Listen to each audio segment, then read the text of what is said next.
This is the GamesIndustry.biz Microcast, recorded on Friday the 17th of May 2024 for Monday the 20th of May 2024. I'm James Batchelor, Editor-in-Chief of GamesIndustry.biz. I am joined as always by Chris String, Head of GamesIndustry.biz. We are here to talk about the biggest stories of the past week. Chris, we're going to start with one that you actually covered kind of nice and early in the morning for us. PlayStation has new leadership. We knew that Jim Ryan was retiring, but we now know who is replacing him.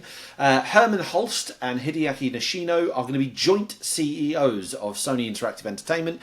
Hulst is going to be heading up the newly named Studio Business Group, which includes all of PlayStation's first-party teams, covers the development of PlayStation IP, including like the development of it onto other mediums such as like TV and film. Nishino is going to lead the Platform Business Group, which includes like the console hardware, the technology, the accessories, PlayStation Network, third-party relations, including those with major publishers and indie studios. So we now have two leaders and a slightly different organisation. Thoughts on this, like what this means for PlayStation going forward, and like how it organises itself? Well, my first instinct is two CEOs. What could go wrong? Actually, I don't think their jobs change too much. I think because ultimately Herman Hulst was already in charge of the studio at PlayStation, and oh my god, I've got the name of the other guy. He was in charge of platform experience, right? Yeah. So I think it's a bit of a flat structure. It's an interesting thing for starters, the studio business does things that isn't beneficial to the platform business, right? It does things that it's for the studio business. And I know that Jim Ryan, when he used to talk about it, he wanted the studio business, so that's all their first-party games, that's their license and movies and stuff like that. He wanted that business to go to 50% of PlayStation's business, and the platform business to be also 50%. That was his idea, that they would be as big as each other. But to do that, they're putting PlayStation games on PC, they're developing mobile games and all sorts. And I'm not entirely sure that's obviously not overly beneficial to the platform business that just want all the exclusives to drive sales of hardware. Also, the platform business does things that the software business just isn't interested in half the time, like VR. By the looks of it, at least it looks that way, So obviously haven't been that many first-party PlayStation games for the new VR 2, and that's been cited as a reason why they may have struggled a bit. I don't think this is gonna help that situation, right? So and it'll be, they have to work together. That's the key bit, right? Because ultimately Herman will have his own P&L and he want to grow certain things to grow that business, and that might make, or maybe we'll put it on PC a bit faster this time, or actually, you know what, I'm not really interested in supporting that portable PlayStation that you've got in the works, or whatever it is they're doing. So there does need to be a full-on collaboration there. But then it's interesting because the reason why beforehand there always used to be a CEO of PlayStation, but there was a bunch of heads. Then it used to be heads of individual territories. So you had the European boss, then you had the US North American boss, and the Japanese head, right? And those three, and what you ended up getting is they all fought all the time and they all squabbled. But the upside of it is that PlayStation, I think there was an upside to it, was that PlayStation was quite a uniquely international business in that, it felt like a European games business in Europe, and it felt like an American games business in America, and it felt like a Japanese games business in Japan, because they always did things, the regional territories had their own budgets, they had their own, and then they did their own things, they commissioned some of their own games, they commissioned their own marketing campaigns, they did things that were targeting at their audiences. And it may have been messy, and it may have not been the best use of funds, and indeed that's why they ended up globalizing. But I still think it made PlayStation a global international powerhouse where, say, Microsoft isn't. In actual fact, I would argue Nintendo isn't really in the way that Sony is.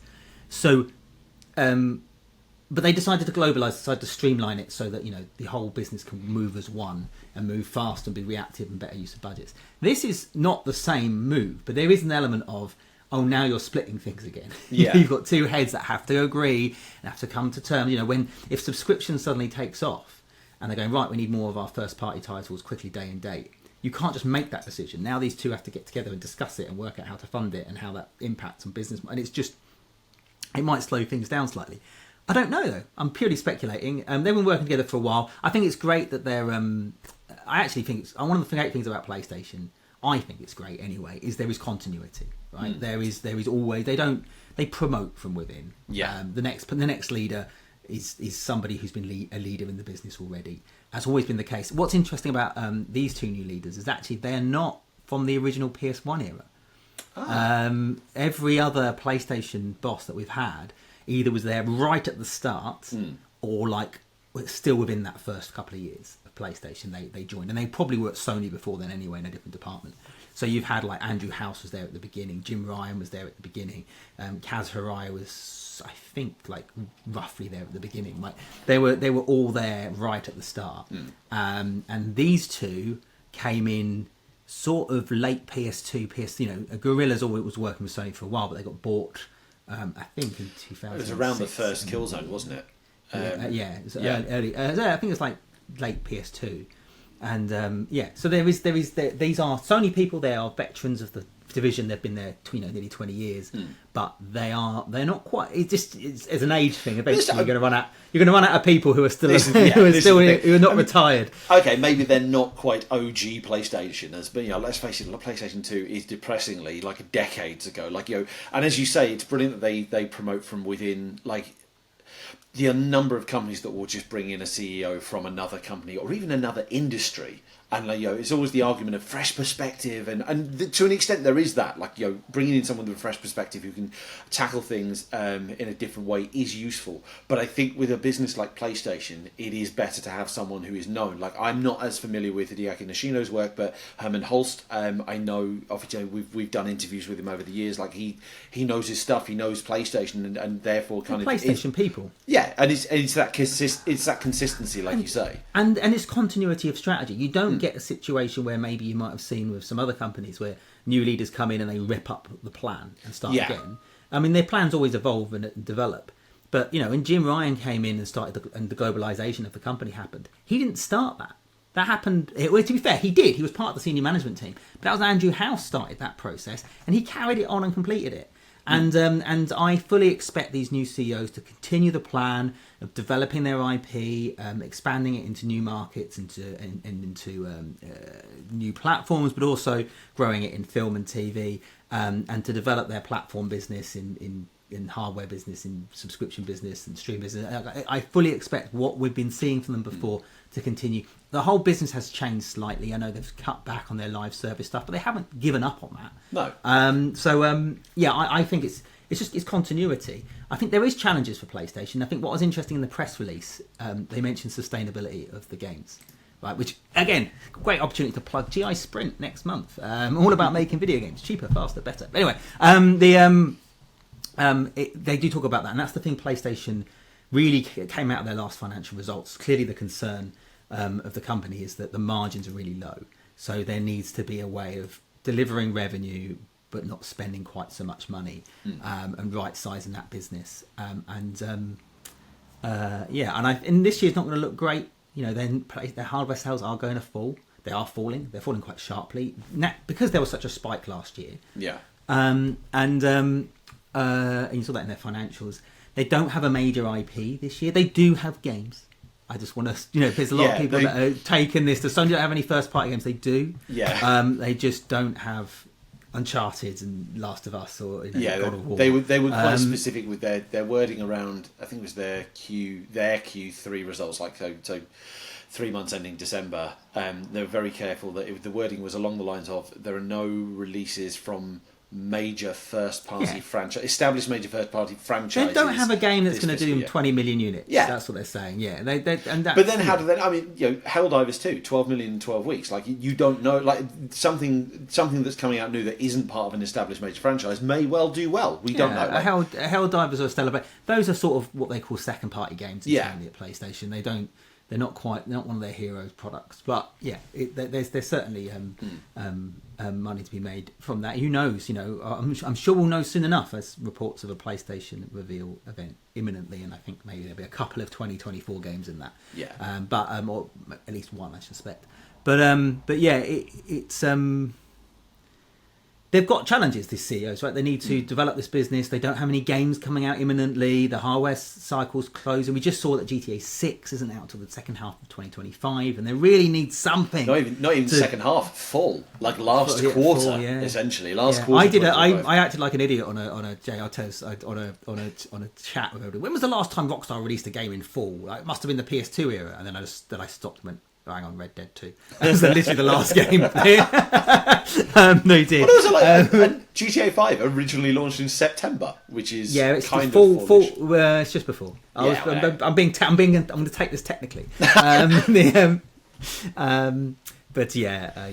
mind. Ignore no. Like you said, you're talking about PlayStation strategy. Like, there have been comments and stuff. Something that came out of the earnings call. There was a lot more talk about focusing on playtime versus focusing on unit sales. And I think this is kind of indicative of where the industry is going in general. We've been talking about this for years. Like, the focus is now on engagement. It's just really interesting to hear Sony, which is market leader in the kind of the console space, and he's doing well from the traditional model of selling units, to then be talking about this whole. Focusing on playtime, focusing on engagement. Like, we've actually got Robert Orr. At the time of recording, I'm waiting for Rob Fahey to send in his latest column, so that should be up by the time you see this. But I'm intrigued by that. I'm intrigued to see, like, PlayStation kind of, and it's not like a complete shift. They're not abandoning the premium business, obviously. Like you said, like they're doing live service still, but they're not solely doing that. It seemed like an interesting shift to me. Yeah, I don't know if it is a shift. Like, they've always been about. They've just. I think because they're a hardware business at heart, unit sales is something they often push out front. But they moved into live service quite recently with the acquisition of Bungie. But they've always been pushing things like PSN engagement. They've always been touting how many hours a bit. It's just. It's interesting for them to start using the language that other companies have been using for 5 years. Certainly. And I think Sony really have to be thinking about that. A company of that size, I don't think the games industry. I don't think it's healthy if the whole games industry is obsessed with hours. No, I don't think that's healthy at all. But when you're a company of PlayStation size and you've got subscription services and you've got live service games and you want to keep people in your ecosystem, and Nintendo never used terms about hours played or anything like that, but they also want to keep people. That's the reason they release a game every month. Nintendo is because they want to keep players playing on the Switch. They don't want to do it by through live service titles. They want to do it via new games, but it's still the same strategy. It's all about keeping those audiences engaged and keeping them spending money. In Nintendo's case, it's buying new games. In PlayStation's case, it's the metric Nintendo always uses. Is it annual playing users? That's a weird metric. It's a really weird metric. It's an indicator of how many people. And it's interesting. They've never used it before, so it's difficult to compare. But their whole point is, like, unlike in previous generations, where the Wii collapsed towards the end and people weren't playing it anymore. So when they launched the Wii U, they were basically starting from scratch almost with that platform. But with Switch, they've got 130 million people or whatever have opened it in the last. It's very much the look. The Switch is not gathering dust metric. So. Yeah, it is. It's just annual's an odd one. Yeah, do you know what? They could have done that for the Wii. The annual playing users would have gone up, but what they don't reveal is that's everyone just dusting it off at Christmas and then putting it back away in January. Yeah. Last thing I saw on the PlayStation financials, is the. I've completely forgotten what the last thing I was going to say about the financials was. We talked about Helldivers. We talked about the hardware declines. That was it. The hardware declines. Obviously, they've warned kind of in the Q3 results, earlier this year. They warned that they are forecasting a decline in hardware sales. They kind of confirmed that with their full year results that came out earlier this week. I take that to mean there's still rumours of a PlayStation 5 Pro coming out, the mid-gen refresh. I take that to mean they don't think the mid-gen refresh will move the needle. And there's been a lot of debate around whether or not we even need mid-gen refreshes this year or this generation. I take that forecast to mean they don't expect it to do too much in the way of kind of boosting sales. No, it's going to speak to existing users anyway. Yeah, it might boost sales, but it won't boost audience. And not in a substantial way. What's needed to boost hardware sales are games. And this is true across the whole hardware market's in this situation. It's not a PlayStation thing. It's not an Xbox thing. it's not a Nintendo thing. I mean, Nintendo's 8 years into their cycle, so we'll give them we'll give them the pass on that. But you know, there aren't. But even if Nintendo weren't 8 years into the cycle, their biggest game coming up is what, Luigi's Mansion 2 HD. Yeah. Like, it's not. We're not seeing a strong slate at the minute. Maybe there's a few games at Christmas that might move the needle a little bit, but I think the market's desperate for stuff at the minute. Something to drive users to play. It feels like we keep going through these. There are some great games on it. I keep saying, like, it feels like the generation hasn't got started. But every moment it feels like it's just got started, it stops again. That's the problem. It feels like a sort of stop-start. We've had Elden Rings, and we've had Spider-Man 2s, and we've had Starfields, and there was we've had a load of great games on these platforms. It's just that then it's followed by months of sort of nothing, and it really feels a bit. And I know that's COVID related, and it's not anyone's fault, but it's really hard to sort of. This generation seems to be really struggling for momentum. Momentum was kind of, you know, controlled by the stock shortages for a while, and I think right now it will happen. But right now, I'm impatient for a new Switch. I'm impatient for Grand Theft Auto, and I'm impatient for something to just really light a fire under the console business. I agree. Going to move on to the second story that we want to talk about this week, because we are rapidly running out of time already. The Stop Killing Games campaign, public campaign by players and users, about trying to find some way to kind of prevent publishers from pulling online support for older games in a way that renders those games unplayable. The example they're using is The Crew, the 2014 racing game from Ubisoft. This was the servers were turned off in March 31st this year, but it was kind of announced just before Christmas, and the campaign's been going kind of since then. They're petitioning governments in various different markets.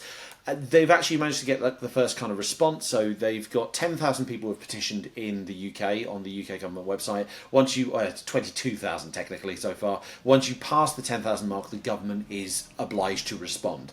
If you pass 100,000, it will be debated in Parliament, and beyond that, I'm not really sure. The initial government response, I'm not going to read the whole thing, isn't even close to what the campaign was after.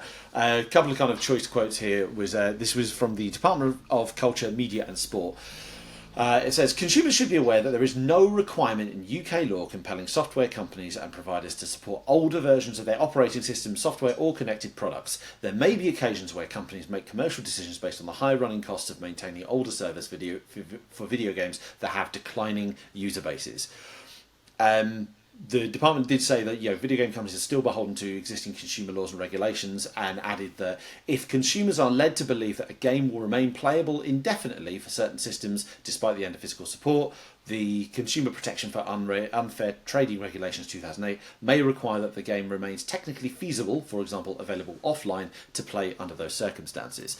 The people behind the campaign, a couple of representatives actually reached out. They're kind of looking into potential follow-ups, potential legal action that they can take. This is I'm focusing on the campaign, but this is kind of a debate that's been going on for a good long while. Like Brendan did a great kind of This Week in Business back in January, I think it was, about The Crew and about Gran Turismo Sport, and then he's got another one going up today, so that'll be available to read when this comes out live, about the fact that games publishers are building games in a way that, because they require an online connection, as soon as they remove that online support, the game is unplayable. And even though in theory, in practice, The Crew should be playable as an offline single player game, so why is it being removed? And there's the debate as to why this is happening, why games are built this way. I'm intrigued to get your thoughts, Chris, because we were talking about this just before. Like, you're not as surprised, I guess. Well, I don't really think this is a government issue. No, I think there's an element of consumer behaviour has shifted. As much as I'm old, so I don't like it. I was telling you before, James is for those listening, James is a big James Bond fan, and one of my favourite songs is the Carly Simon song "Nobody Does It Better." And I hadn't heard it for a while, and I thought, why has it not come on my playlist for a while? And so I went to find the song on Apple Music, which is what I subscribe to because I don't get Spotify, I don't know. It's gone. It's not there. It doesn't exist. Not on there. And I was like, oh, it used to be, but it's gone. And I was like, oh, I had to move on. And it's not the same. A couple of years ago, or whatever, I was watching the TV show Monk. Someone told me I had to watch it, and I watched one series, and then the whole thing got removed from Amazon Prime. And here's the thing: I sort of got used to it. And I think, and I've sort of gone, back in the day, I'd have bought these on box sets and DVDs that are eating up shelf space, and now I'm sitting there, I've got the convenience of all these services that cost me. I'm spending way more money than I was. I've got so much more choice than I was. Things disappear, but I'm like, oh, okay, I've always got something else. I just feel like we've trained our audiences now not to. Ownership isn't the thing anymore. It's about access and it's about convenience, and that means it's hard to get. I think you're ever going to get a large enough audience to complain about this, right? That's what I think. I think there is definitely people that are upset about it, but I think broadly speaking, a lot of particularly younger consumers are going, well, that's the way it is. You buy something, you play it for a bit, and eventually it goes away, and it might come back again, it might not. And entertainment sort of become disposable, which is the tragedy. I'm not saying that's a good thing, but the other side of this is people get used to talking about the crew, right? And I'm sitting there going, I don't know how many people were playing the crew, and it's probably about, I don't know. Are we really, the government's are we going to stop sorting out the BBC in the UK government because we need to work out how we're going to make those 20 people who are still playing the crew happy? Like, it's just, and it's 10 years ago, that game. And there's that's what I mean. Like, the games, it's not just people's buying behaviours and expectations around entertainment has changed. I also think we're talking about games people aren't playing anymore. Right? If the crew had 1 million players, it'd still be going. And so I think that's not a government thing. I think it's an us issue. It's an industry issue or a gamer issue. Is there ways that we as an industry can enable our gamers to keep these titles alive, even if we don't have the budgets to justify doing it? Brendan argues that this isn't in the benefit of publishers who want people to move on from their old games and buy the next one or whatever. And I can sort of get that, but we're not talking about huge audiences here. We're not, I don't think Ubisoft are too worried about the handful of people still playing the original crew. So I think there comes a question. We've got loads of not-for-profit organisations trying to preserve stuff and push stuff. There's a lot of campaigning going on, and I think the challenge is though is getting the games industry to suddenly work together on a framework that works and makes sense. Because the games industry doesn't work together anymore. I'm doing this piece at the moment on the history of E3, and at the beginning of E3's history, and don't get me wrong, the industry fought like tooth and nail. They were really aggressive with each other in the 90s. But they came together over certain issues and they just agreed, they made it happen. Tom Kalinske and Howard Lincoln quite publicly hated each other back in the days, but they still came together to get an age rating system agreed and E3 set up. And it's like they still did it when it mattered. They still worked together when it mattered. And we as an industry just don't seem to work together at the minute. But we seem to be, I just, every now and then, whether it's around loot boxes or whether it's around E3 or whether it's around this issue, we just seem to be we all seem to be on different pages. So I do think it's on us and on gamers maybe to change it. I don't think we can expect consumer law to adapt because I just don't think there's enough people that care. I think the trouble in this conversation is it's principle versus practicality. Like the practicality, like you said, yes, only 20 people are playing the crew. So should Ubisoft, be maintaining servers and kind of find a way to preserve, devote time and resources to even the time and resources it takes to kind of circumvent the online connectivity of that game to make it playable offline. That is time and money spent on doing something for a very small audience. However, the principle of I have purchased this game, I can dust off my N64 from the loft, put in a game, and it will work because I bought that in the 90s and it will work. The nature of games has changed because of the shift towards online connectivity, because of the shift towards just the way the games are built now. Games are harder to hard to preserve. I don't want to get in the whole conversation of preservation because there's a whole other debate. But the principle behind this campaign and what a lot of people are grumpy about are, and I find it quite understandable, is I bought this product should still function. Well, you say that, but if there was going to become a point where that product no longer functions, I should be made aware of that when I purchase. That's the argument. I think that's true. But I think nowadays people, because of the way entertainment is, people now expect that it will stop working on point. Now, here's the thing. Yeah. Most of my games from the 90s, particularly the ones that had SRAM cartridges, don't work either, right? Because they've all got batteries in them. Yeah. Right? So none of my NES games work. And so there is an element of actually, they had a shelf life as well, a longer one than we're getting with the crew. Yeah. It's less about whether consumer, I just think for me it's about the art of the games and keeping that art alive and those things alive. And you see these wonderful stories of people who are playing a game and it turned out, I always warmed my heart when somebody used to play a game with their dad. And then when the dad passes away and then they pick up the games console, they find it's a racing game and the ghost of their dad's car lap and they get to race against each other. And I think there's a wonderful story about a kid who will never beat his dad's lap because he doesn't want his dad's ghost to disappear. Yeah. And that's the sort of thing that I think we forget at video games is it's more than just it's more about budget lines. And I think there is ways that you can put practices in places and processes in places at companies where it doesn't cost that much money and it's easy enough to do. But no one's got the impetus, energy at the moment to do it. They've got bigger things to worry about, and it's a bit of a shame. It is. I'm going to wrap us up there because we are approaching time. Chris, thank you so much for joining me as always. Thank you, James. I loved it. It was good fun. We're going to be back next Monday with your next Microcast. In the meantime, you can find all previous episodes of the Microcast on the podcasting platform of your choice. Just search for the GamesIndustry.biz podcast. You can find us on YouTube if you want the video version, although that may be changing in the weeks to come. We'll see a little sort of apparently our there. faces aren't desirable. I didn't want to say it. I didn't want to say it, but we were informed that our faces are not ideally what people should see while watching this. So we'll be working on that. We are systematically working for a good replacement for our faces. In the meantime, please do get all your news straight to your inbox by signing up to the GI Daily, GamesIndustry.biz/newsletters, and you can get news, insight, and analysis into the world behind video games at GamesIndustry.biz. Thank you so much. We'll see you next week.